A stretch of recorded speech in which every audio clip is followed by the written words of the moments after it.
Eu lembro muito bem do titio, porque ele faz parte da minha vida até. A gente, desde criança, a gente costumou a ir na casa paroquial, conversar com minha avó, conversar com o tiozinho. Então, tudo que eu precisava, eu dependia dele. Às vezes até eu ia chorando lá. Falei, se eu não consigo isso, eu não consigo, como é que eu faço? Ele ficava quieto e falava assim, vai, ele dá certo sim. Aí acabava com o medo meu na mesma hora. Eu ia lá para o colégio e ficava falando tudo aquilo que eu queria, pelas lembranças que eu tinha e que pelo titio eu estava lembrando. Muito bom. Eu sei que constantemente ele recebia visita na hora do almoço e ele parava para conversar, ainda mais se era gente mais simples assim, ele não deixava de atender. Ele parava de almoçar e esperava o que a pessoa estava querendo para ver o que ele podia fazer. Ele ajudava. Uma senhora foi com uma amiga dela, com o marido dela, no Rio de Janeiro, e eles perderam a direção e foram para um lugar muito perigoso. Muito perigoso. E quando eles estavam viajando e viram que veio uma pessoa já correndo para o lado deles, então a moça gritou, ajuda a gente, Padre Quinzinho. A pessoa que vinha descendo voltou correndo e foi embora. Não chegou. Então ela acha que foi uma graça que ela conseguiu do tio Quinzinho, que a pessoa ficou com medo só de falar. Me ajuda, Padre Quinzinho. A pessoa que vinha correndo pro lado deles, voltou correndo e foi embora. Isso aí tem... E tem uma lembrança, o tio deve ter uma lembrança muito antiga na vida dele.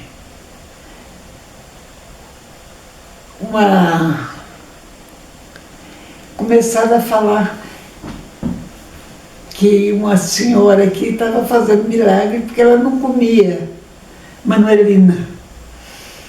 Então, estava criança sendo batizada com o nome de Manuelina porque ela não comia. Mas comia sim, ela comia de noite.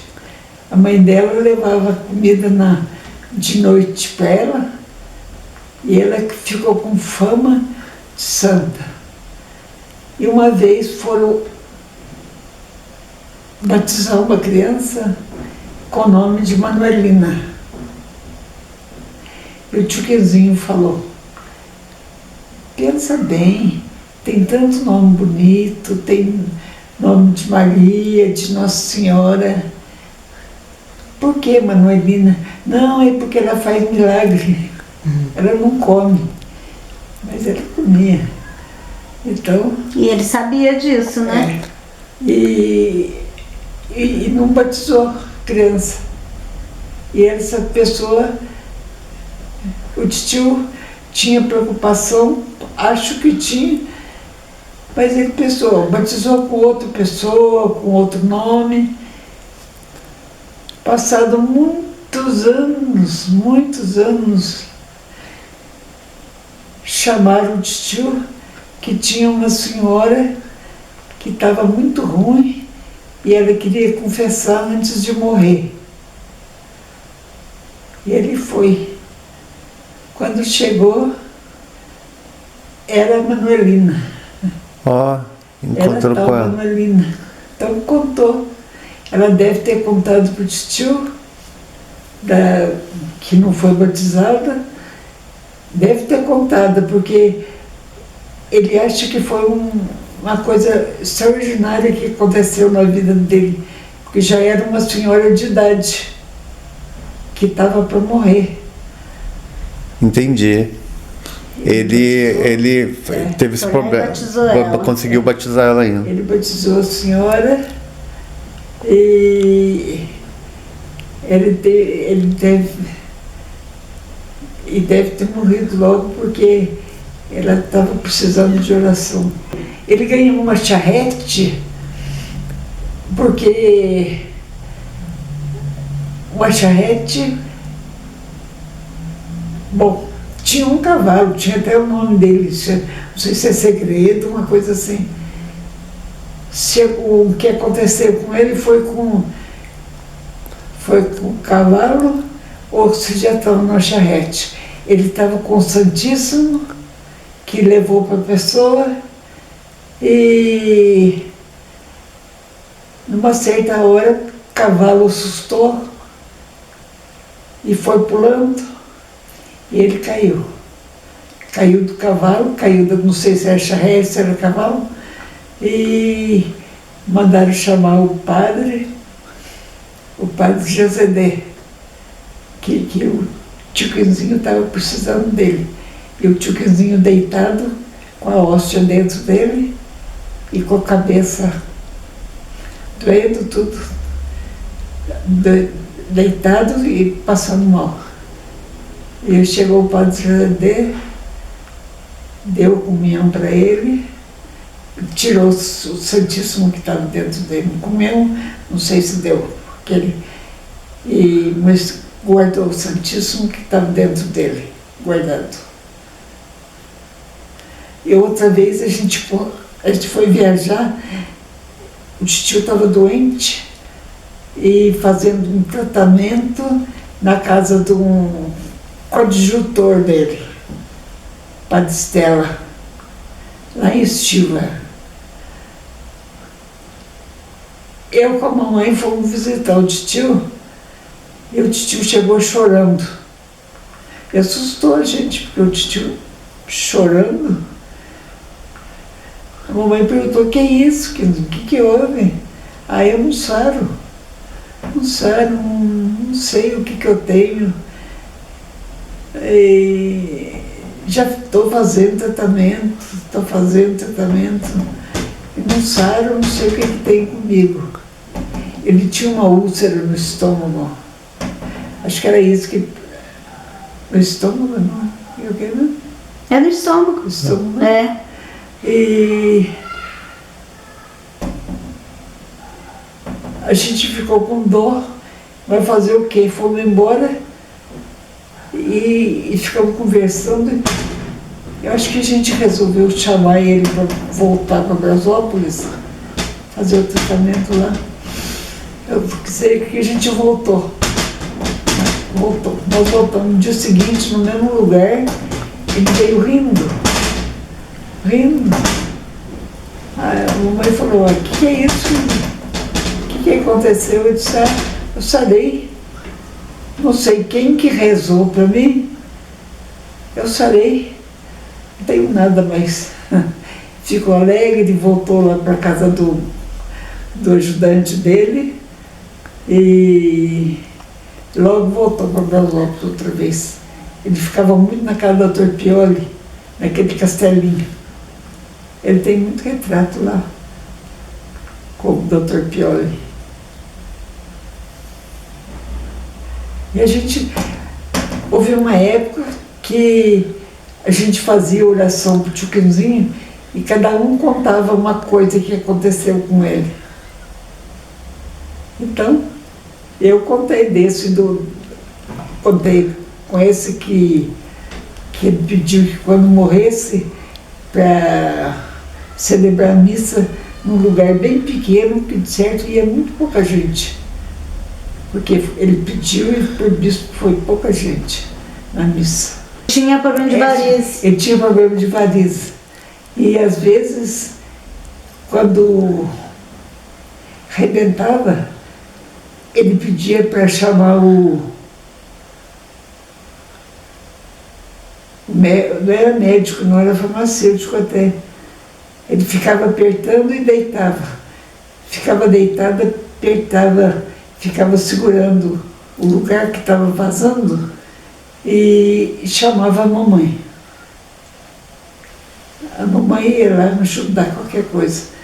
E quando chegava na casa paroquial, já estava tudo alagado de sangue. Ah.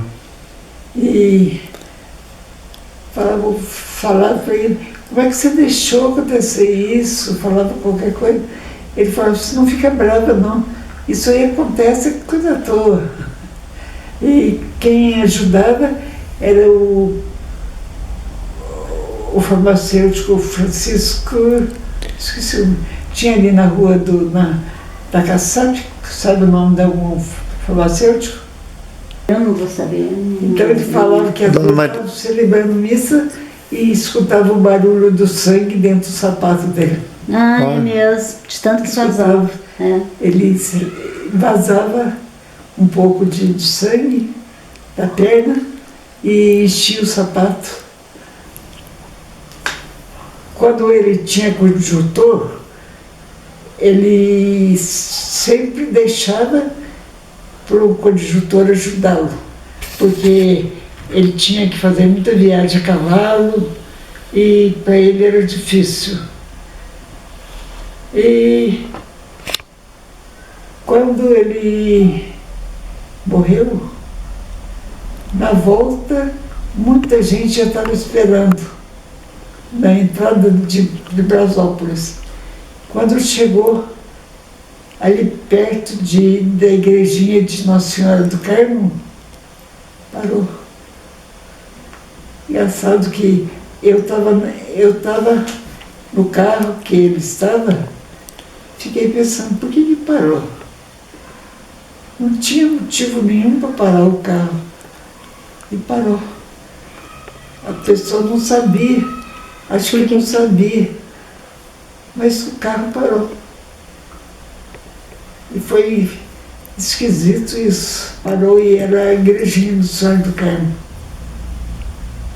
Ele era devoto de Nossa Senhora do Carmo, né? Tinha parado. Você sabia disso? Ele era devoto de Nossa Senhora do Carmo, né? Tava muita gente esperando na entrada da cidade, esperando o carro. Estava chegando com ele, morto. E foi tão bonito. Nessa época, havia um pessoal da mocidade, eles cantavam muito na igreja. E então ficaram a noite inteira, tinha gente cantando, cantando e rezando por tio morto lá. Ah, foi assim, ele estava indo para uma casa que tinha um pedido. Uma senhora que estava doente pediu que queria confessar. E ele foi a cavalo. Minha avó, a mãe dele, ficava nervosa quando ele saía, porque ele já não estava podendo muito andar a cavalo, mas andava. E quando foi no lugar, e o cavalo perdeu a direção e parou. Parou e tinha uma casa, uma senhora na janela, e falou, eu estava esperando. Eu pedi que eu estava querendo confessar. Eu acho que ela pediu, que ela queria, e o cavalo parou ali, sem ele mandar. O padre Quinzinho sabia que ela queria confessar? Não sabia. Não? Não sabia que era aquela casa, não. Ele parou porque a senhora estava na janela e estava esperando porque ela estava pedindo. E daí ele desceu do cavalo e achou esquisito, o cavalo parou sem ele pedir. Ele errou a direção. Ou não era aquela casa, qualquer coisa. Você vê que o cavalo parou num lugar que não era. Aí uma senhora que estava esperando aproveitou e pediu. Nossa, Ficou na lembrança os rapazes cantando e pedindo graças pelo tio Quinzinho e rezando por ele. E a noite inteira tinha rapazes, isso ficou na lembrança da gente.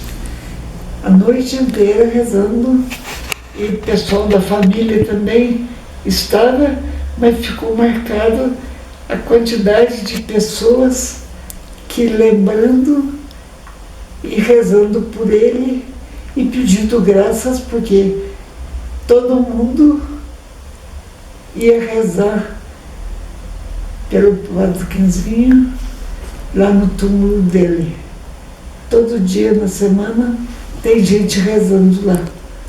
Então ficou esse costume de rezar, pedindo graças e pedindo que ele consiga, o pessoal consiga uma beatificação, que é coisa muito difícil, porque precisa muito estudo, mas deve ter pedido. Sim. Deve ter muito pedido. Antigamente, na Semana Santa, vinha bastante gente pra cá? Muita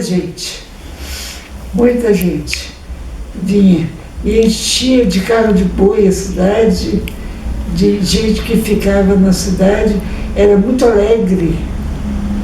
Semana Santa era muito alegre em Brasópolis, porque as pessoas vinham da roça e na casa paroquial mesmo ficavam várias pessoas. Tinha gente parecida com a vovó, ficava lá. E não ficava por isso mesmo, era parente. E o tio Quinzinho, às vezes, a procissão estava chegando na igreja e estava saindo. Já é tanta gente, né? Isso era conhecido. A igreja, mas é por causa de ser Semana Santa. A igreja, a procissão estava saindo e o finalzinho da procissão estava chegando na igreja. Era muito conhecido. Hoje não faz mais quase procissão, né? Foi acabando a procissão, tudo, né? Tem indo pouco. Tem uns dias da Semana Santa, né? Eles fazem no campo, fazem outros movimentos. Mas outro diferente. É verdade. Aconteceu uma coisa interessante, que isso aí eu posso contar. Houve um encontro de jovens aqui em Brasópolis. Então reuniram da paróquia, o encontro foi aqui em Brasópolis. E vieram 150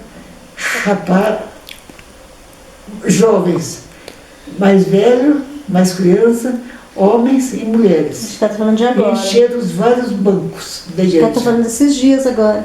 E veio o padre de fora também. E eu aproveitei para confessar.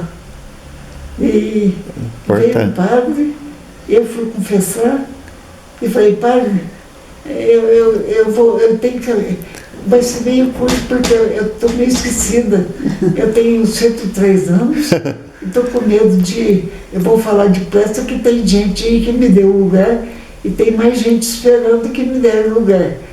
Foi mesmo. Queriam confessar, né? Aquela moça lá perto da igreja, ela que me deu o pessoal deu a vaga para ela confessar. Então, o padre falou, perguntou, eu posso falar isso para os moços? Pode falar, sim. Então, quando acabou a missa, tudo, e eu estava sentado na cadeira, perto da porta para ir embora, tudo, e os moços passavam e riam para mim. Eu achei engraçado, falei, por que será que eles estão rindo para mim? Alguma coisa o padre já deve ter falado. E o padre falou mesmo, né? Incentivando os rapazes a ter mais coragem para confessar, para conversar, que gente mais velha às vezes tem mais coragem do que moço. Então tem aí uma senhora É de que- 103 anos que teve a coragem de estar confessando. É. Imaginado demais. E a senhora, né? E 103 No caso, anos. ela não precisa confessar mais. E então, E ela ainda faz tem mais questão. coragem de confessar. E isso os rapazes devem ter gostado e saíram rindo. Por causa do padre ter Falar. incentivado os rapazes a fazer isso. Aí, então, um incentivo do padre para os rapazes. E viva São Caetano, né, Dona Maria? Vivo São Caetano, Padre Quinzinho também. Esse Chegando. Você vai contar do Viva São Caetano. Ah, que é? Perdão. Conta do Viva São Caetano. Esse padre aí, o padre. O nome do padre. Padre, como é que ele chama? Lucimar ou Marcos? O Lucimar? Lucimar? Não, Luzimar. O outro é Giovanni, não. Marcos. Marcos. Padre Marco Vinícius. Marcos Vinícius. O padre não pode me ver, porque uma vez aconteceu dele dar um viva São Caetano, ele disse, Dona Maria, dá um viva, era a festa de São Caetano. Dona Maria, vamos aproveitar, dá um viva São Caetano. Tá, padre, eu não tenho coragem não. Ah, Dona Maria, coisa tão à toa, dá um viva São Caetano. Dá um viva São Caetano. Eu falei para a Cláudia, estava comigo, Cláudia, dá um viva São Caetano aí, que eu não tenho coragem, não. Ela disse, não, ele falou para você. E Aí você falou. fiquei com coragem e falei. E falei baixinho. Falei, padre, eu vou falar, mas eu vou falar baixinho. Viva São Caetano. E quando eu ia falando Viva São Caetano, ele aumentou. Saiu Viva São Caetano. Aumentou o valor. Pessoal de noite, eu do meu quarto, passava na rua e falando alto, Viva São Caetano. Todo mundo faz a Ai, perna meu dela, Deus ficava do céu. falando, Viva São O padre agora está com a mania de querer que eu dei viva. Agora diz que vai esconder Ele do pode padre. ver, Viva São Caetano, Dona Maria. Falei, não, padre, agora chega. Pois olha, eu preciso esconder um pouco dele, porque ele disse, não, São Caetano merece um viva assim. E gosta que eu dei um viva São Caetano, mas eu preciso ficar escondendo dele. Essa foi E o boa. pessoal, ideia comum. Eu passava, ouvi gente Na passar. rua falando, Viva São Caetano. Viva São Caetano. Só passava aqui na rua e falava pra perturbar ela. E Dona Maria. Vivo o Padre Quinzinho também, né? É verdade. Mas o tio foi muito bom. A minha vida, eu falo que